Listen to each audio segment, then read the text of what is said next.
Hello and welcome to The Hearing, our music review show here on the channel. I'm John. And I'm Scotto. And before we get to this week's album, we've got some feedback. Yes, some feedback on The Hearing for once. I think this is a first. Of course, Bodo on Twitter. Bodo Winter. If you don't watch Zombie Takeout, you don't know who he is. He comments on Zombie Takeout and gives us feedback all the time. Been a long time listener. Thanks, Bodo. By the way. Yes. So yeah, he commented on The Hearing for once. Said at John and Scotto. First heard Cake in 2002 when I first started driving. He's a truck driver. Passing through El Paso on the radio. Fell in love. It was The Distance. When I got the iPhone 3, had to download Cake songs. Loved their covers. I always thought Long Line of Cars was a typical LA peep about traffics. Yes. Well, except he only was in LA briefly. Then he moved back to Sacramento. But I think traffic's an issue everywhere in California. Yeah, I think it's a shit show out there. Just in general. Something about California and Florida. They're just shit show. They're too big. Everything, you just have to drive long distances everywhere, which is going to lead to problems. Anyway, on to this week's album, which is from 2015, The Phosphorescent Blues by Punch Brothers. Punch Brothers is an American bluegrass band. I'll put bluegrass in quotes.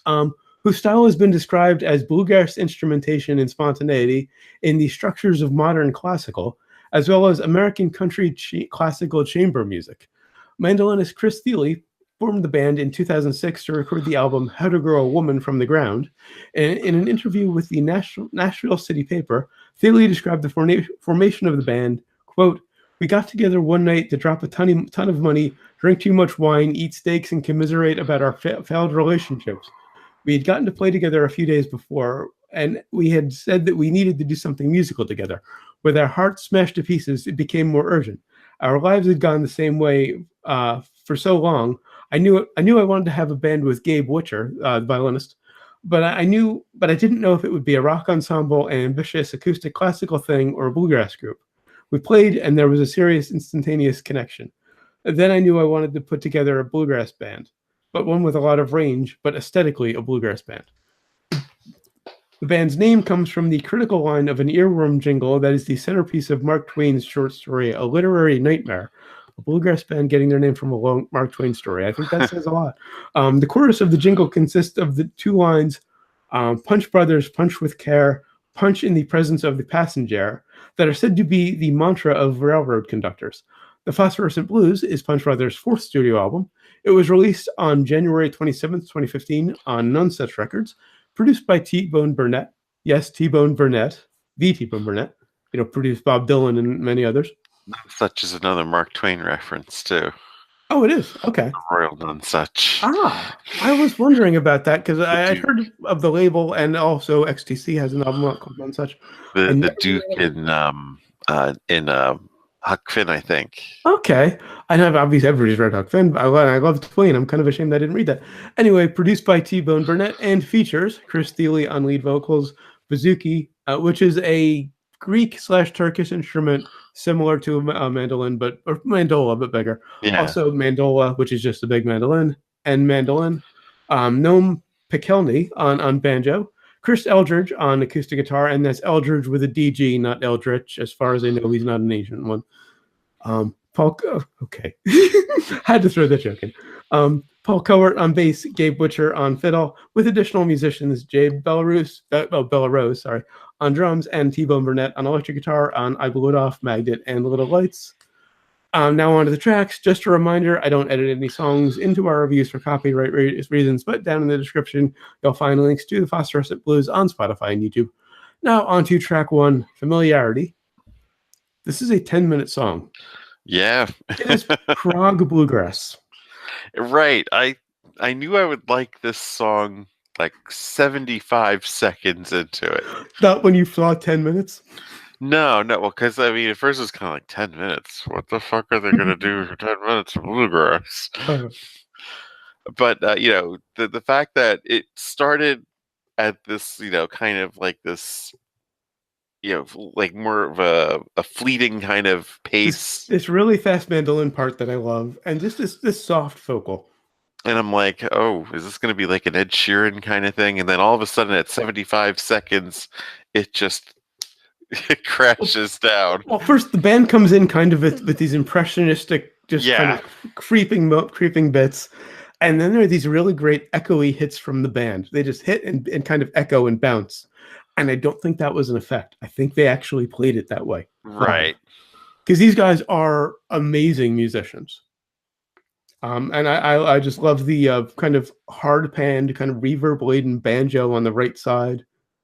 And violin and bass just give it this nice orchestra feel. Right. There's this weird, feel that you get in the first few minutes where it's just kind of in the dark. And I love the high end of Thiele's voice. Yeah. And there's some beautiful harmonies that come in. All of the other members of the band sing backup. Chris handles the leads, and Right. their harmonies are just stunning. And then it suddenly picks up. Right. About 3 minutes, it like another 75 seconds after that, about almost. It picks up, and it almost gets funky. It does. It starts getting funky. You get this nice groove. And I it's was, kind of syncopated, sparse drums. The drums come in at this point, and this just goes on for a couple of verses. yeah. And then the harmonies come back in, and they transition to another slower part. Right. I was kind of disappointed that it didn't build up into a big ending, but then I kind of understood Mhm. why it ends that way. I'm not exactly sure I understand the subject matter of the I song. think it's about relationships and familiarity, and how they change over time, which the song does. It changes over time. It Right. starts slowly, it builds, and then it slows back down. And the banjo and mandolin playing together complement each other beautifully. And there's a lot of religious connotations Yeah, the song there. does have a lot of religious references. Um, I loved the really slow, sparse section with just mandolin and guitar. So just it goes on a journey. Yeah. And then they restate the A section, but with a different, slower timing.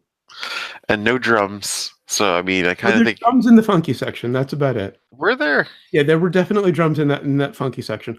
What was his name again? Jay Belrose or Belrose.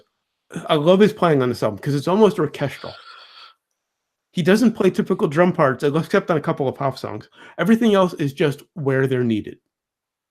And then they just can end on this big jam session. Kind of go out like a jam band. I'm trying to think of where like the drums finally like happened in this album, and I'm like, whoa, there's Probably one of the drums pop here. songs. There are a couple of pop songs in the middle. Yeah. But I love how that just goes so on such a journey. It is a true prog song. I blew it off. That's what it was. Yeah, okay, yeah, one of the pop When they songs. got to that, it Yeah. was like, wait, there's drums here. Yeah, I don't think I noticed the drums until then. Up until I was really listening to it critically. It's kind of like listening to Pink Floyd's The Wall, where there's only a handful of songs on that album that actually have drums. But yeah, on the funky section, there are some snare hits. But it's not a typical drum line. On to track 2, Julep. This one starts off with a great bass groove. Yeah. And this night and a muted mandolin. He just mutes the strings and strums, which really acts as a snare, basically. Which is an interesting technique. The album is just mixed beautifully because the band is spread out. You get the bass and the kick in the middle, as they should be, and I think the vocals, but everything else is off. The banjo is hard right. The mandolin is a little to the right. The fiddle is hard left. The guitar is a little bit in between the mandolin and the fiddle. It's just panned and engineered beautifully. Everything just has this beautiful natural reverb that had to have come from the room. It's T. Burnett, so obviously a very big studio. And they just paint a beautiful picture with the words and the imagery that they're using. I mean, heaven is, julep on a porch. I died happy in my sleep is the first line of the song. I mean, who doesn't love mint juleps and just I've actually never had one. Oh man. but you just imagine this, on a porch. Yeah. It's a sunny summer day. And it's about dying happily after a long, happy marriage. Yeah. Our kids all around and you looking down is one of the lines. I died happy in my sleep. And I just love the kind of eerie banjo part that comes in on the right as the tempo is about to change. Again, there's another tempo change in the middle of the song. Yeah. Um, and there's guitar, there's harmonics on both sides, both the guitar and the banjo. Harmonic, for those who don't play, at certain intervals in a string length, at certain points, you can just touch the string and get kind of a bell sound. Huh. At the midpoint and at certain divisions of that midpoint, and you get that from banjo and guitar, and it's just really interesting, eerie kind of a sound. I'd never thought of that because there's sometimes where I hear guitar playing, like acoustic guitar playing, and it almost sounds like there's a bell going off. Just as an example, because I have this, and it works on any string instrument. That's what it sounds like. Yeah. Okay. Kind of a bell sound. That's if you don't know what it is, you're not going to be sure. It's not going to sound like a string instrument. Might sound like percussion or something. Noam Bachelny really makes me want to take up banjo. It's the only instrument on this album that I have no familiarity with. I play guitar, mandolin, and bass. I play bass guitar, but upright bass is tuned the same way. I've played a violin. I've played around with drums. Banjo, I know nothing about because they weigh like 10 to 12 pounds on average. It's just too fucking heavy to mess with. But he makes me want to take up banjo. I loved the kind of sudden slowdown in the middle once they pick up into that middle section, or after they finish with that middle section. More great harmonies. And there's a great point at the end where the mandolin, violin, and banjo kind of mirror each other. They kind of bring back that riff from earlier and all kind of trade off with it. On to track 3, and I've looked this pronunciation up. Paspi. Paspi, composed, the D apparently silent, composed by Claude Debussy. Yes, it's a bluegrass band playing classical, or more technically romantic. And yeah, it's bluegrass instrumentation with classical music. And it does get, of course, Debussy, is not a Baroque musician. No, he was actually technically he was the bridge between the Romantic and Impressionist period. But their version of this does give kind of a Baroque-ish feel to it because of the banjo and mandolin. I think particularly the banjo because it has a similar sound to a harpsichord. Right. It's got that sharp tone like a harpsichord has. Love the fast guitar parts. Chris Eldridge, great player. He plays rhythm most of the time. He doesn't play single note stuff a lot, but he's as good as anybody else in the band. They're all brilliant. Loved the mandolin and banjo playing classical. Like I said, it has that kind of harpsichord vibe to it. And I love that Paul Cobert, the bassist, isn't afraid of a bow. Because a lot of upright players, it's one or the other. He's willing to pull out the bow occasionally and really go into that classical side. And the tempo really kind of reminds me of Gershwin. It has kind of a Gershwin feel to it. And I'm thinking Debussy must have been an influence on Gershwin. And I'm unfortunately not very familiar with Debussy's work. I really do need to do a bit of a dive. And then just another point about Noam Bachelny, because this album really, for me, was a lesson in banjo appreciation. Yeah. Because I'm the kind of person, I want to learn to play everything. But banjo is one of those instruments I never really thought much about. It led me to a lot of great bluegrass covers on Spotify nice. I've added to the playlist of unoriginality, by the way. And we'll talk about something I saw, and they're not bluegrass related. Well, after we finish recording, because it kind of blew my mind. But because I like bluegrass. I've gone on record saying I don't like country. Although more accurately, I don't like modern country. I should say the playlist of unoriginality is a treasure trove of covers ranging from all you'll find a link in the description every week on the hearing. I don't care for modern country. I like older country, Hank Senior, Patsy Cline. Yeah, I like that stuff. Love bluegrass because one thing occurred to me while reviewing this: bluegrass and country have a very similar relationship to jazz and blues. Yeah. Blues and country are kind of the simple singer-songwriter, speak your truth thing. Jazz and bluegrass are where the musicians say, hey, look what I can do. It's about getting complex. They're very complex and very technical, and it's about showing off. And you don't show off more than playing classical.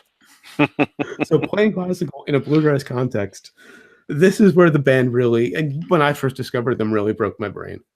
I should mention I discovered the band because there was a documentary some years ago. Kind of ironic mentioning this because we reviewed a documentary on Zombie Takeout this week called Bach and Friends, and I love Bach. I've always been a big fan of Bach.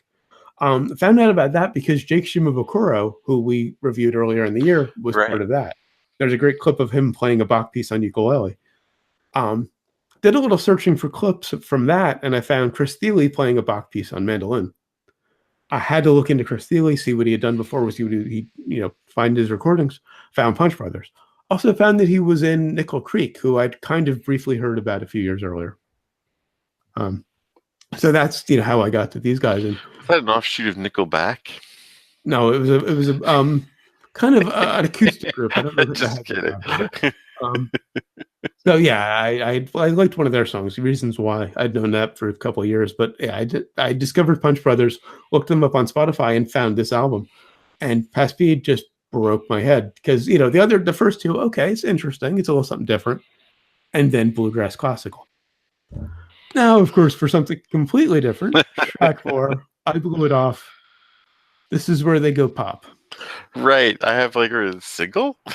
The percussion's kind of jolting when it kicks in here. Cause like there's a drummer. And for me, this is the weakest track. Yeah. Because I mean, it's just a straight up pop song. The chorus kind of reminds me of "I Won't Back Down." Oh yeah. That is exactly it. Harmonically, it's very similar. And this is where we first get electric guitar. There's this big crashing electric guitar after the first chorus and after the bridge that really just kind of took me out of it. I don't think it needed any guitar. The drums were any electric guitar. The drums were a nice touch here and there on the album in general. I don't think it needed guitar or electric guitar. And this track just isn't really much to me. It's the one I skip. It's the cheesy pop song. On to track 5, Magnet. Another pop song. I didn't want to like this one at first. This one's very likable. It's very strange because I was trying to decide, are they trying to do Britney Spears like Toxic?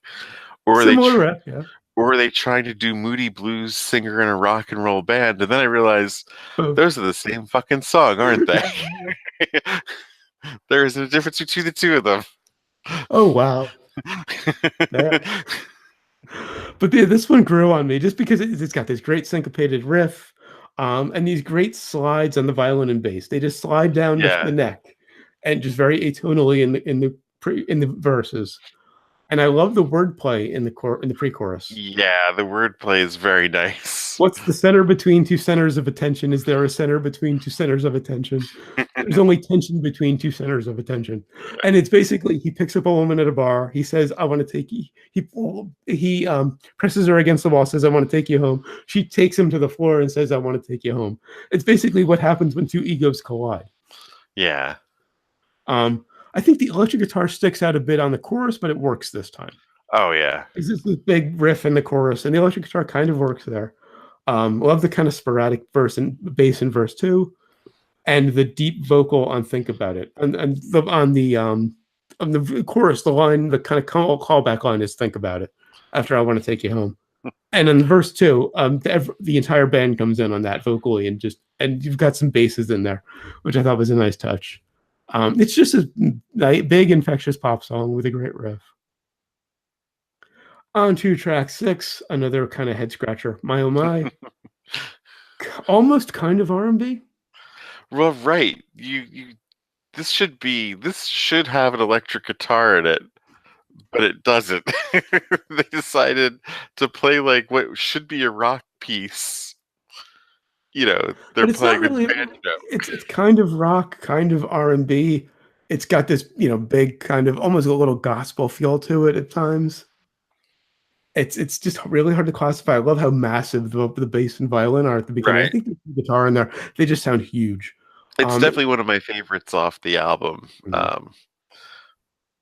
Yeah, I think I forgot to mention. I think I'm gonna have to give my favorite to Julep offhand. Forgot to mention that. But this one is it's just got this great big groove. I love how soft the chorus gets because it's this big, very soulful groove, and then they go down to this a cappella, sparsely instrumented, sparse instrumentation on this chorus, and then it ends with a banjo solo. Um, on to track 7, Boll Like I Weevil. said, Yeah, that should have been a rock. You know, yeah, if that's why I wasn't they quite an sure how to electric, describe. Yeah, they took a regular rock song and said, okay, instead of an electric yeah, guitar, we're gonna play banjo. yeah, banjo and mandolin and just bluegrass instrumentation, which again is one of the reason I love this band. On to track 7, Boll Weevil. Finally, some straight up bluegrass. You know, it's kind of a bit too traditional for my taste, though. Yeah, I love bluegrass. It was fun. It's fun. That was all I can really say about it. Right, Love it's done well, you yeah. know. Love the guitar doubling the really fast mandolin at the beginning, and then the banjo doubling it. A lot of great play between those three, and it's about bugs in a barn at a cotton farm. Yeah, A I'm like, believable. you guys are playing it safe. I mean, come Yeah, on. they got to go a little traditional. And there are some great treated solos toward the end of the song. That's when I came to the realization about jazz and bluegrass. But yeah, it's just a fun bluegrass song. Then on to track 8, Prelude. This was composed by Alexander Scriabin. It's a short classical piece. It's a prelude, as the same thing as the title says. Some great mandolin, guitar, and banjo playing in unison. I don't think there's any bass on it. Maybe some faint violin. It's just those three. I think, yeah, like this was also a bit too traditional for my Mhm. taste. I mean, when you're using these instruments, it becomes a bit too on the nose, I think. Well, but this is just again, it was just the mind fuck of a Yeah. banjo and a mandolin playing this very traditional kind of again kind of baroqueish prelude, just nice fast prelude. On to track 9, Forgotten, another one that's pretty much a rock song. Right. It's very strange the way the album's laid out. Like, because the last three songs are just like 4+ minute, you know, Yeah, songs. that are basically rock songs. Yeah. Um, and I just love the kind of sparse drums on this one. This is where I realized the drums are kind of functioning like an orchestra percussionist, just playing Was the hits when they're needed. this sounded really familiar? Was it a cover? I don't know. The only covers were the classical pieces. Okay. Um, really loved the two-note violin part that panned from one side to the other and back. Very reminiscent Jimmy Page. Also, just gave it a nice impressionistic feel.